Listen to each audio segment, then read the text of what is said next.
Good morning और नमस्ते। स्वागत है आप सभी का आज के एक नए वीडियो में। और अभी सुबह के 9:35 हो रहे हैं। एक्चुअली मुझे आप लोगों से एक बात पूछनी थी कि मुझे ऐसा लगता है कि जितने भी कंट्रीज़ हैं सभी के एक अपने अपने अलग लैंग्वेजेस हैं जो कि बचपन से किसी को सिखाया नहीं जाता। और इंडिया का वो लैंग्वेज शायद से हिंदी है जो कि बचपन में किसी को सिखाया नहीं जाता। और दुनिया में कई सारे लैंग्वेजेस हैं जो ज़्यादातर लोग सीखना चाहते हैं, बट वो सब लैंग्वेज सीखना काफ़ी मुश्किल होता है और काफ़ी सारा टाइम उसके लिए चाहिए। और मुझे ऐसा लगता है कि इंडिया में हिंदी लैंग्वेज के बाद अगर कोई लैंग्वेज सीखना चाहिए तो वो इंग्लिश है। अगर कोई बच्चा, उसके पेरेंट्स अगर उसे इंग्लिश मीडियम में पढ़ाते हैं तो उसे अलग से इंग्लिश सीखने की या इंग्लिश क्लास करने की कोई ज़रूरत नहीं है, क्योंकि वो ऑलरेडी इंग्लिश मीडियम में पढ़ता है। वो बड़े होते तक लगभग सही से इंग्लिश बोलना और समझना सीख सकता है। बट इंडिया में सिर्फ 10 से 19% लोगों को ही इंग्लिश आती है,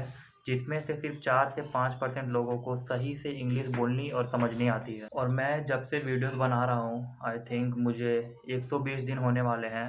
और मैंने पिछले कुछ दिनों से अपने डेली व्लॉग्स में एक और प्रैक्टिस ऐड की है जो कि इंग्लिश प्रैक्टिस है, क्योंकि मुझे इंग्लिश सीखना है। उसके पीछे कई सारे रीज़न हैं। और पहला रीज़न ये है कि मैं जब स्कूल में पढ़ता था तभी जो एग्ज़ाम्स होते थे, बाकी सारे सब्जेक्ट जैसे कि मैथ, साइंस, हिंदी या फिर सोशल साइंस के एग्ज़ाम्स काफ़ी इजीली पार होते थे और उन सब में समझ भी आता था। बट इंग्लिश एक ऐसा सब्जेक्ट था और अभी भी है कि जो समझ नहीं आता। जो बेसिक वर्ड्स होते हैं जैसे कि who are you, how are you, ये सब नॉर्मली सभी लोग समझते हैं।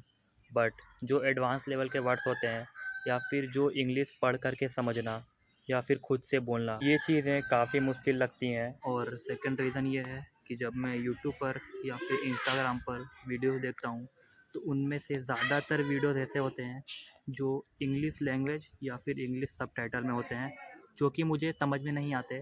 और यही सेकंड रीज़न है इंग्लिश सीखने के पीछे का। एनीवे, अभी दोपहर के 12:10 हो रहे हैं और जब मैं इस वीडियो का इससे पहले वाला क्लिप शूट कर रहा था उसके बाद मुझे अंकित का कॉल आया था और उसने मुझे पिछले वाले वीक से बोल कर रखा था कि रामगढ़ जाना है कपड़ा लेने के लिए और जिस दिन जाएंगे उस दिन कॉल करेंगे। और मुझे सडनली कॉल आया और ये पता नहीं था कि मुझे उस काम के लिए कॉल किया जा रहा है, बिकॉज़ ये मुझे रोज़ कॉल करता है और कभी घूमने के लिए, कभी गेम खेलने के लिए और सब चीज़ों के लिए। बट आज इस चीज़ के लिए फ़ोन करेगा पता नहीं था। और अभी मैं इसके घर के साइड में आया हुआ हूँ और ये बाइक और वो वाला स्कूटी से हम जाने वाले हैं रामगढ़। और मैं, ये एक इसके मोहल्ले का लड़का और एक उसका दोस्त है, वो हम 3 लोग यहाँ पे हैं, बट एक अभी भी लेट कर रहा है। ऐसा होता ही है हर किसी के साथ, कोई एक ना एक ज़रूर लेट करता है। तो अभी हम कुछ नहीं कर सकते, वेट करना होगा, जब आएगा तब जाएंगे। और आज आप लोगों को भी थोड़ा रामगढ़ घुमाते हैं। ये देखिए, यही होता है गोरा होने का खासियत।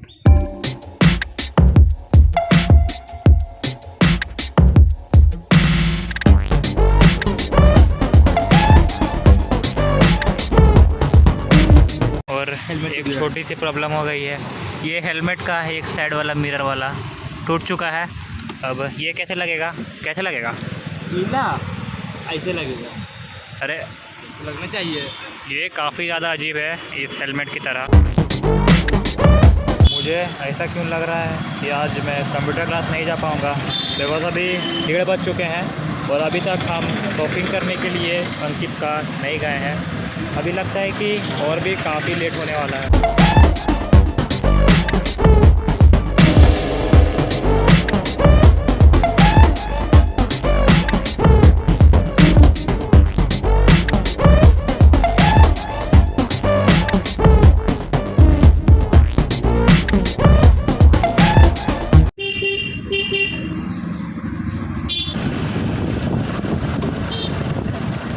एक्चुअली अभी शाम के 5:30 बजने वाले हैं और रामगढ़ से शॉपिंग करके आने के बाद वहाँ पे काफ़ी ज़्यादा लेट हो गया। हम 12 साढ़े 12 बजे वहाँ पे गए थे और घर आने में हमें 4 बज गए थे, जिसके कारण मैंने लेट से खाना खाया और अभी 5:30 बजने वाले हैं।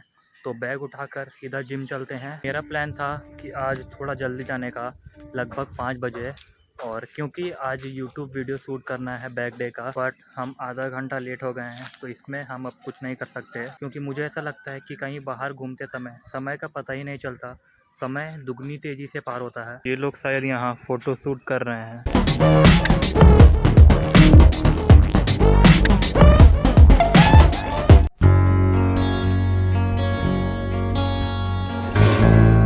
आज का बैक वर्कआउट यूजुअल डेज की तरह काफी नॉर्मल होगा। एक वर्टिकल पुल और एक हॉरिजॉन्टल पुल। वर्टिकल पुल के लिए हम लेट पुल डाउन के 3 सेट लगाएंगे, वो भी पूरे फेलियर तक। उसके बाद हॉरिजॉन्टल पुल के लिए केबल रोज के 3 सेट, और आखिर में बारबेल रोज के 3 सेट लगाने के बाद डंबल थ्रस्ट के 3 सेट लगा। उसके बाद आखिर में ट्रैप्स के लिए डंबल थ्रस्ट के 3 सेट लगाने के बाद आज का बैक का वर्कआउट कंप्लीट करेंगे।